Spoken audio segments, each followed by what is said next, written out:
Okay, so I'm Charles Sortwell, President and CEO of Northern Policy Institute. That's a research organization based here in Northern Ontario. Got offices in Thunder Bay, been here a decade now, and offices in Kirkland Lake, Ontario in the Northeast.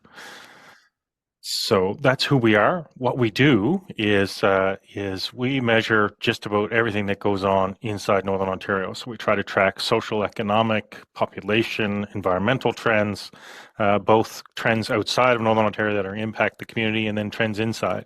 And we look at interventions and how they work, whether that's interventions by government, private sector, social innovators, whoever, to see if they're making things better or making things worse.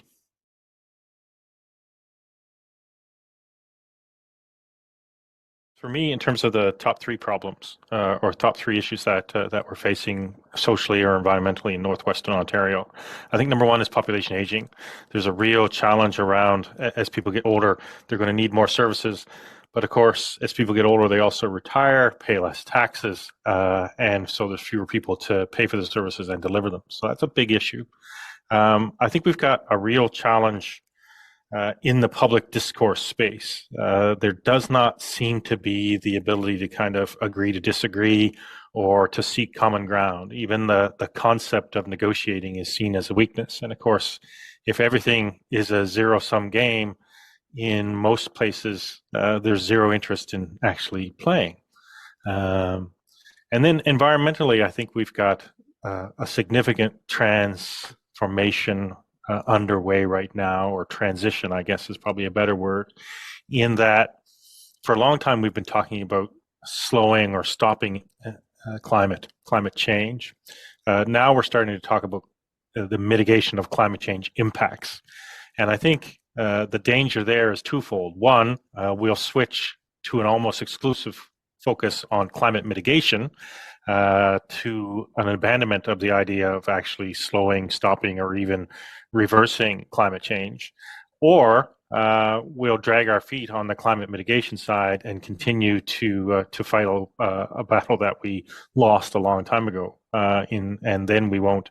Then the harm during the transition period will be larger than it otherwise would be. So finding that balance between mitigation and stopping climate change or even reversing it is going to be a big issue for us over the next decade.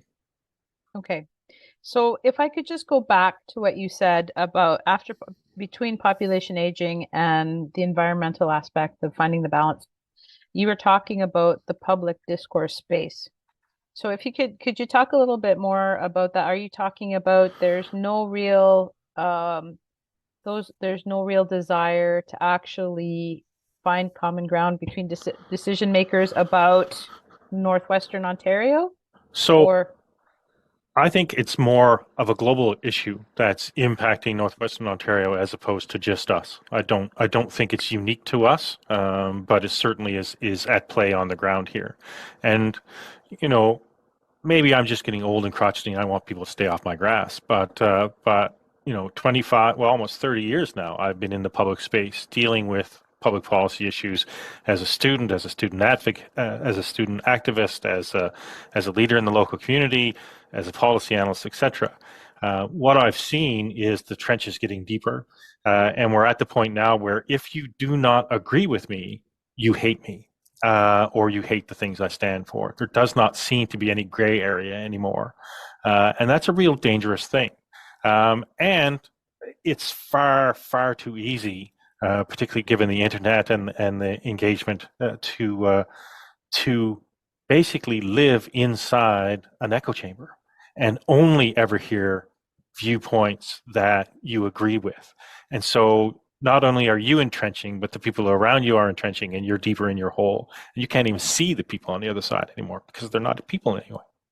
And that's a real problem. And that's whether you're talking about reconciliation and the perspective of Canadian sovereignty and First Nation sovereignty. That's whether you're talking about issues around gender equality, LGBTQ issues, whether you're talking about racism challenges. It just seems that the vocal minorities on the far extremes have consumed our airways, and the people in the mushy middle don't even want to talk about it anymore because they just get attacked even if they have a question.